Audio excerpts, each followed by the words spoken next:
እነዚህ የወንድ ልጅ ውበት ናቸው። የአንድ ወንድ የመጨረሻ ትልቁ ስህተት ነው። ሴቶችም ወንድን ሲመርጡ ለጋብቻ እግዚአብሔር ይስጣቸው ትክክለኛውን ሰው ታማኝነቱን ቁጥር አንድ አድርገው ቢያስቀምጡት ደስ ይለኛል። ሁለተኛ በስራ የሚገለጥ የወንድ ልጅ ውበት ለሴት ልጅ ያለው ክብር ነው። ሶስተኛው በስራ የሚተጋ ቅድም አንቺ በደንብ ብለሽዋል። ዲሊጀንት የሆነ the man is the breadwinner። ሁለተኛ የምሰጠው ለውስጥ ውበት ወንድ ልጅ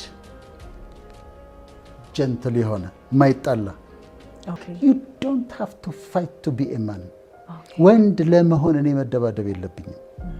አምስተኛ በሌላ ሰው ስኬት የማይቀና በጓደኛሽ ሰክሰስ ሲሆንለት ሲሳካለት መደሰት፣ ይሄ ውስጥ ውበት ነው። ስድስተኛው ልከኛ የሆነ ቴምፕሬት የሆነ ይዝናናል፣ ግን ልኩን ያውቃል። ሰዓቷን ሳይ አሁን I have to go home time to go home ይላል።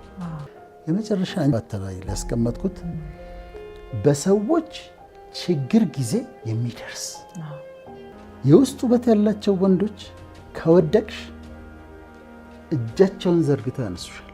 እነዚህ የወንድ ልጅ ውበት ናቸው።